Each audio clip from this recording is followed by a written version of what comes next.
El petróleo y los petrodólares eran un suculento botín para industriales, banqueros y especuladores.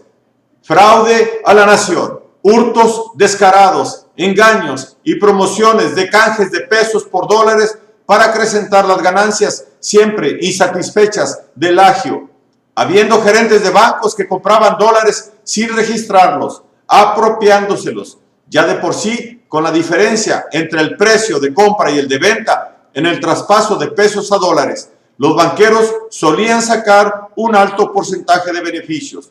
Aquello fue el festín de los agiotistas en el festivalazo en Cerdilandia.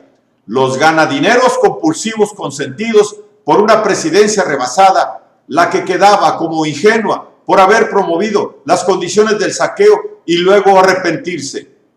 Que abusaron de la libertad, espetado por el Presi, ya en su último informe de gobierno, iba comprometido con sus disposiciones gubernamentales de todo el sexenio, no queriendo entender la naturaleza voraz del monstruo que había engendrado. Los respaldó hasta el colmo del agio y de la usura. Que también hubo saqueadores de clase media involucrados en el gran robo a la nación, por supuesto. Que en este deporte los pesos medianos siguen la línea ofensiva trazadora de huecos que abren los pesos pesados. En la sociedad capitalista, todos quieren ser ricos. La altivez monetarista en fiebre, propagada por banqueros, se la contagiaron a los inversores tipo Mexican Curios, operando en los Estados Unidos. 25,000 millones de dólares, y aunado al saqueo directo, iba la salida de dólares por turismo. 6,162 millones de dólares. Por la frontera norte, la permeabilidad del fluido de dólares hacia el otro lado se daba con todas las facilidades del caso al gusto del cliente. Pues si los Mexican Curios tenían dólares, pasen a depositarlos en nuestros bancos y aprovechen nuestras ofertas y nuestras inigualables tasas de interés. O en su defecto, véngalos a gastar a nuestros fabulosos circos y parques de diversiones. Los estamos esperando y preparando unos fiestones de noche mexicana en Las Vegas para que se emocione patrioteramente y dé el grito con nosotros el 16 de septiembre, aventando dólares a la velocidad Espiri González. Aproveche la abundancia que es pasajera. Mientras la mayoría de los mexicanos contemplaba impotente el saqueo y las alzas en la canasta básica, los especuladores y banqueros reiteraban su exigencia de respeto a la libertad cambiaria. Sí, señor, cúmplase con las disposiciones de la banca modernizada. Los agiotistas exigían el respeto a la libertad cambiaria como quien respeta lo más relevante de la Constitución. Los mexicanos de a pie sentían en carne propia los efectos del saqueo, cayendo en picada su nivel de vida, que su economía era en pesos y no en dólares. Banqueros, empresarios, la pequeña burguesía, la calle del gran capital, con ínfulas de grandeza, cuales correctos pequeños burgueses, contando con la bendición, cuando no, del alto clero, para santificar este tipo de negocio. Santos negocios del reino del Señor aquí en la tierra. Vénganos la bendición del cardenal Corripio Ahumada y del obispo Carlos Quintero Arce. ¿Aún no andaba por ahí don Millonésimo? Instaban el gobierno a cumplir con su política inicial, manteniendo las libertades monetarias. Entre todos, torpedeaban al gobierno y al Estado indefenso, porque su propia legislación facultaba la vorágine. ¿Cómo se habría de imponer al libre cambio monetario si ese era un dogma auspiciado por el Banco Mundial, Fondo Monetario Internacional y teorizado por los Chicago Boys? Por supuesto que la devaluación del peso tenía que alcanzar cuotas récord. La especulación disparaba la inflación y el círculo vicioso se movía como carrusel a velocidades de Fórmula 1, que la especulación hacía cotizar al peso en disparos que llegaban en un día a subir 150 pesos por dólar. Todas las medidas que el gobierno iba adoptando para frenar el saqueo fracasan al ser saboteadas por los banqueros y empresarios. La vorágine, devaluación, inflación, había encontrado en la especulación su mejor caldo de cultivo. Tal vorágine especulativa que desangraba al país por lo profundo de su laceración pasaba a afectar a la economía real. Los precios altos del peso provocaron inflación. Las tasas de interés tenían que ser altas y por tanto inflacionarias. Los precios subían como espuma. La propia especulación minaba paulatinamente la confianza social.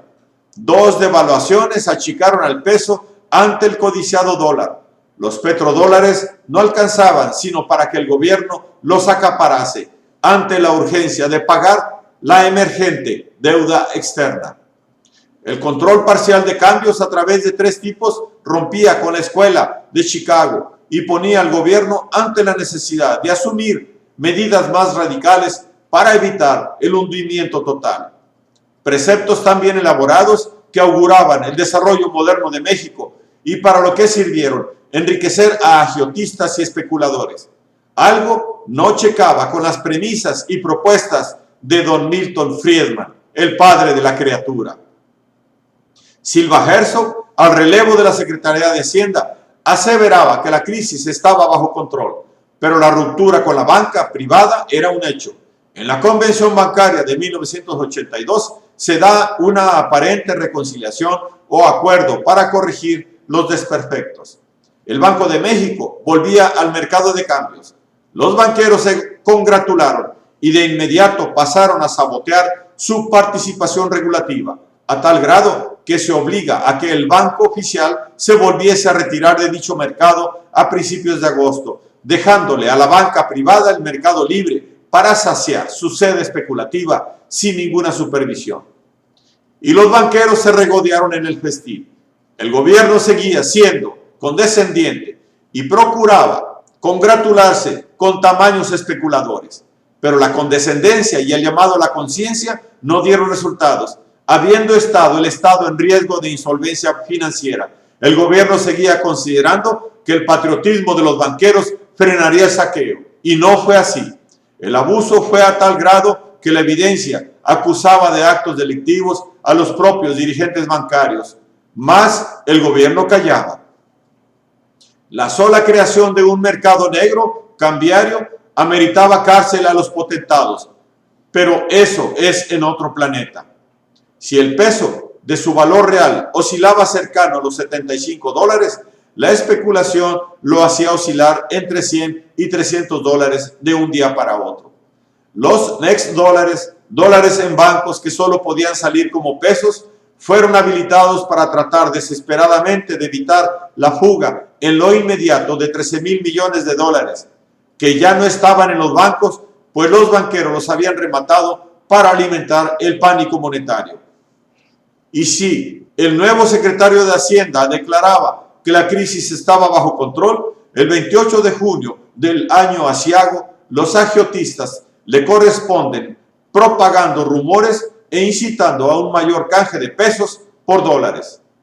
La ofensiva bancario-empresarial denotaba la intención de ganar para su propiedad los bienes de la nación, específicamente las paraestatales. Era ya una ofensiva neoliberal privatizadora que aprovechaba el caos engendrado y el malestar popular antigubernamental para concretar su asalto al Estado. Tal propósito se revela en abril del año tormentoso, cuando la Cámara de Industriales de Nuevo León, léase el Grupo Monterrey, llamó a sus asociados a ejercer presiones contra el Estado para privatizar el país. Más evidente, ni las huellas digitales de un ladrón. El varón panista del empresariado, Manuel Cloutier, cumplía su papel acusando al Estado de ser el único culpable de la crisis, exonerando a banqueros e industriales, cuál cabría esperar de uno de los suyos, viéndose respaldado por el obispo Quintero Arce, preparando el terreno para que el 25 de agosto la privada iniciativa ensorbecida asegurase que lo peor de la crisis eran las paraestatales. Por lo tanto, el gobierno debería entregarlas a los empresarios.